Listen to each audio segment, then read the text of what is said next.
NGT की central zone Bhopal bench ने अजमेर के होटल मेवाड़ा स्टेट भागचंद की कोठी को क्लीन चिट देते हुए प्रस्तुत याचिका को खारिज कर दिया है। गौरतलब है कि बीपीएल पार्टी के अध्यक्ष बाबूलाल साहू ने ये याचिका एनजीटी में लगाई थी। याचिका खारिज होने के बाद अजमेर मेवाड़ा स्टेट होटल भागचंद की कोठी के सतीश सिंह अरोड़ा ने एनजीटी कोर्ट का आभार जताते हुए याचिकाकर्ता बाबूलाल साहू पर मानहानि का अल्टीमेटम दे दिया, जिसे लेकर आज बाबूलाल ने जिला कलेक्टर लोकबंधु को ज्ञापन सौंपकर निष्पक्ष जांच करवाने की मांग की है। साथ ही इस मौके पर मरुधर टुडे ने साहू से खास बातचीत की और बातचीत में साहू ने मामले को कुछ एक अधिकारियों पर गंभीर आरोप भी जड़े हैं। आइए आपको दिखाते हैं भागचंद की कोठी पर लगी याचिका खारिज होने पर क्या कुछ कहा साहू ने।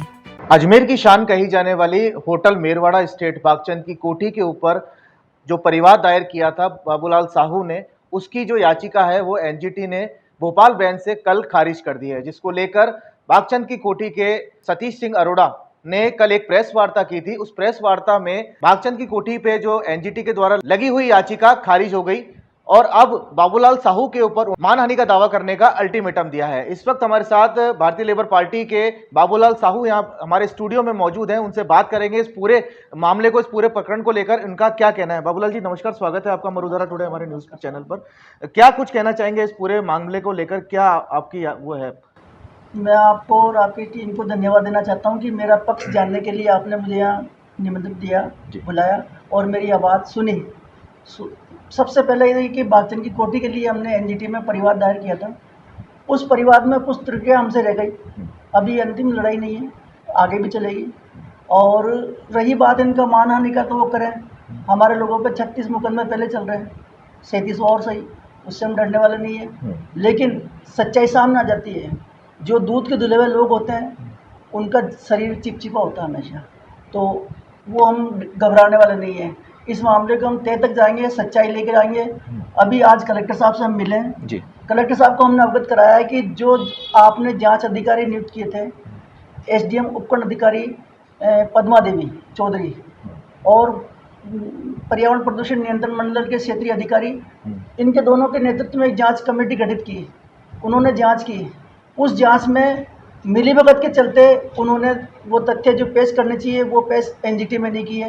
वो हमने कलेक्टर साहब को अवगत कराया और कलेक्टर साहब को बताया कि जब इनको नोटिस दिए हुए हैं पहले बंद करने के, इन पे कार्रवाई करने पे, इनकी जो अमानत राशि है वो सीज करने के नोटिस दिए हुए हैं, वो दस्तावेज उन्होंने पेश नहीं किए।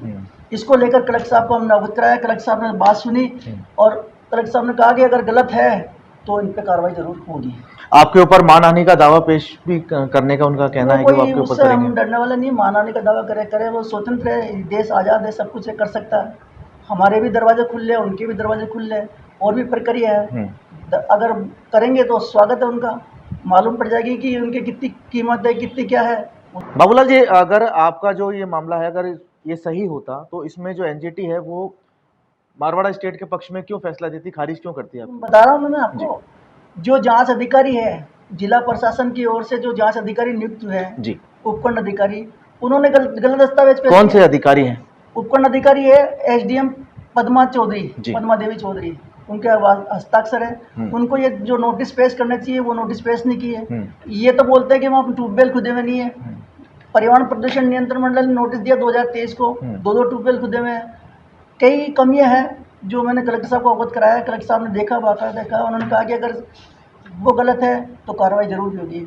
और यहाँ तक कि हम तो जो उपखंड अधिकारी है उसको सस्पेंड कराने की मांग भी करेंगे, क्योंकि जो ये मामला होता है एनजीटी में गया है, बहुत बड़ा सुप्रीम मामला है, छोटा मोटा मामला नहीं। कहीं ना कहीं अधिकारियों की मिलीभगत आपको इसमें नजर आ रही है? पूरी मिलीभगत है। उन पर कार्रवाई हम करा के रहेंगे। अब एनजीटी के आगे आप कहाँ तक जाएंगे? खुले दरवाजा में वापस एनजीटी में भी जा सकते हैं, उसी में भी जा सकते हैं, उसी बेंच में जा सकते हैं। जज साहब को अवगत कराएंगे कि साहब ये चीज़ है, ये चीज़ है। हमारे वकील ने भी कमी रही, हमारा वकील भी पेश नहीं हुआ उस समय, तो कहीं न कहीं कमियाँ रही थी, इसलिए कोर्ट ने एक तरफा फैसला दिया है। और हमारा तो बात सुनने के लिए हम एक बार और एप्लीकेशन लगाएंगे, नहीं सुनेंगे तो सुप्रीम कोर्ट में है ही हमारे लिए। बाबूलाल जी, सतीश अरोड़ा जी का आपके ऊपर ये आरोप है कि आपने जिस तरीके से याचिका लगाई थी उससे कहीं ना कहीं जो मारवाड़ा स्टेट एक धरोहर है अजमेर की जानी जाती है, उसकी तो कहीं ना कहीं उसकी प्रतिष्ठा को ठेस पहुंची है, कहीं ना कहीं व्यापार उनका ठप हुआ है, इस तरीके का उनका कहना है। क्या कहना चाहेंगे इसको लेकर? देखो साहब, सबसे पहले ये बताता हूँ कि हम भ्रष्टाचार के खिलाफ लड़ाई लड़ते हैं, भ्रष्टाचार लोगों के खिलाफ लड़ाई लड़ते हैं। इस भ्रष्टाचार में कौन सही है कौन गई गलत है ये तो जांच का अपरांत ही काम होता है। उनके व्यापार पे असर पड़ा उसके हम जिम्मेदार नहीं है, वो गलत है, हमने गुहार लगाई, जांच हो जाएगी, उसमें कोई आपत्ति है नहीं। तो दर्शकों ये थे बाबूलाल जी साहू, उन्होंने जो याचिका मेरवाड़ा स्टेट पर रखी थी उसके लिए अपना पक्ष रखा है और जो इसमें जो लिप्त अधिकारी हैं उनके ऊपर भी एक बड़ा आरोप लगाया है।